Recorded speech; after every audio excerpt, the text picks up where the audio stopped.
Vejamos então exemplos do que pode acontecer com o prolongamento de soluções. Bom, temos aqui um exemplo. Se y' for igual a menos exponencial de menos y, podemos constatar que, portanto, isto daqui é a função f de ty. Podemos constatar que o df dy fica exponencial de menos y. E tínhamos visto que se a derivada for contínua e for limitada, então o máximo do valor absoluto pode ser usado como constante de Lipschitz. Ora, a exponencial de menos y, se o y for positivo, é sempre menor ou igual a 1. Portanto, para y do lado de cima de alguma coisa, aquilo dá realmente limitado e temos realmente soluções únicas. Mas, à medida que o y vai para menos infinito, este valor da derivada vai para mais infinito, o que sugere que, à medida que vamos fugindo na direção de y a ir para menos infinito, que possa haver problemas.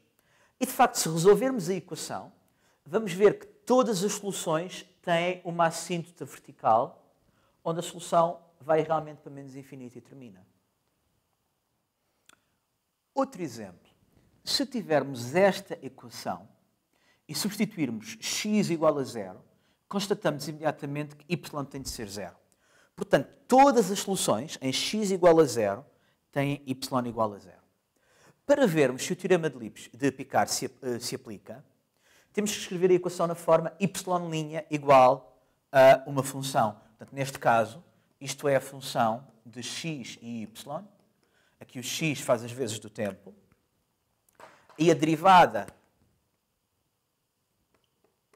em ordem a y vai ser 2 sobre x. Só o facto de termos uma divisão por x nos diz que vai acontecer algo desagradável quando x é igual a 0.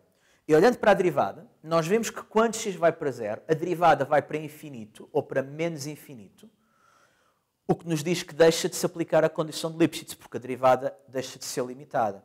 E, de facto, em x igual a 0, nós vemos que temos um ponto onde é possível colar soluções diferentes. Podemos vir por aqui e colar, por exemplo, esta solução. Ou podemos vir por aqui e colar esta, ou colar esta, ou colar esta. Portanto, neste ponto, deixa de haver unicidade de solução. A partir do momento em que o x seja ligeiramente positivo ou ligeiramente negativo, e vá só para a direita ou só para a esquerda, conforme seja positivo ou negativo, isto fica logo limitado. Por exemplo, se o x for maior que 1, isto é sempre menor que 2. E, portanto, para o x maior que 1, para aqui, temos uma constante que se aplica em todos os pontos.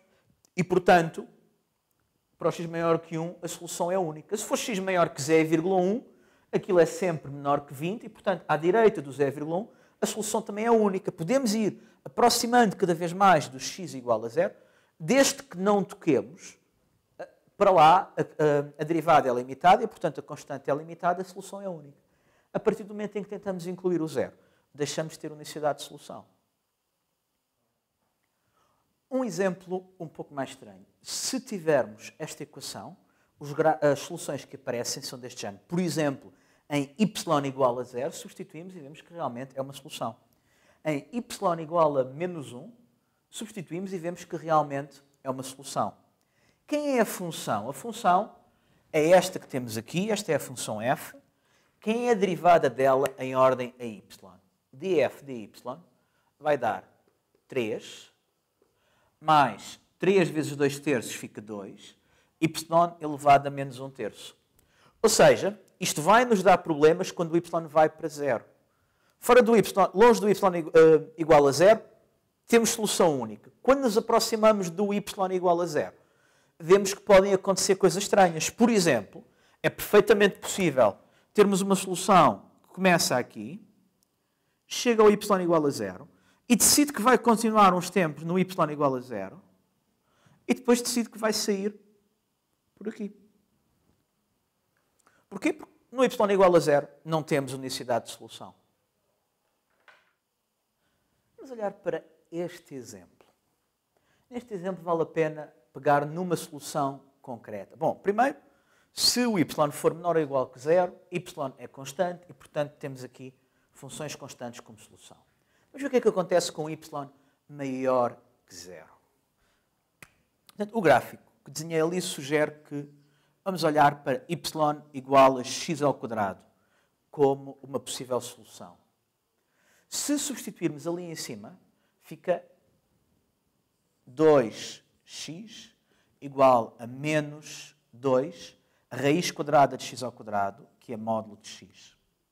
Ou seja, para que isto seja solução, é preciso que o x seja igual a menos o módulo. Ou seja, só se aplica com x negativo. Portanto, poderíamos pensar que tínhamos uma parábola, mas não, temos só a metade esquerda. De facto, se formos encontrar as outras soluções, vamos constatar que todas elas são metades esquerdas de parábolas. De novo, olhando para a função f, a derivada em ordem a y vai dar problemas quando o y é igual a zero. Portanto, é precisamente com o y igual a zero que nós esperamos deixar de ter unicidade de solução. E, de facto, é isso que se passa. Por exemplo, se viermos por aqui, portanto, se o y se mantiver à distância de zero, então não vamos ter problemas com a unicidade e vamos ter uma situação deste género. Quando chegamos aqui ao zero, ela só pode ficar constante porque não há outras soluções que funcionem.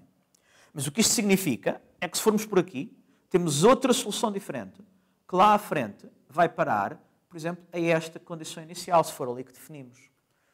Ou temos ainda a solução que vem constante igual a zero, desde t a ir para menos infinito. E, portanto, mais uma vez vemos que a unicidade de solução falha precisamente nos pontos onde aquilo deixa de ser Lipschitz.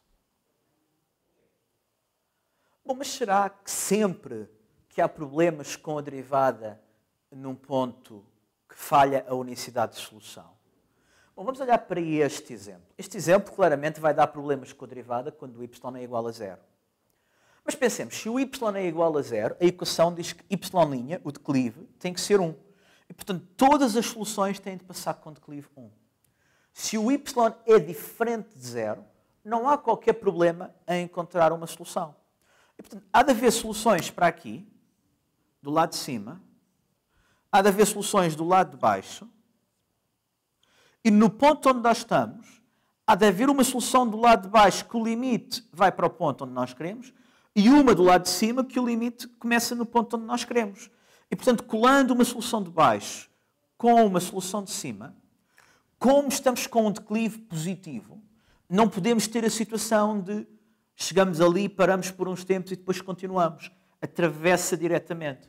E, portanto, mesmo nos casos em que poderia parecer, será que vai acontecer sempre? Às vezes, em certos casos, não há problema com a unicidade. Portanto, não é uma condição obrigatória, mas é certamente uma condição bastante mais prática.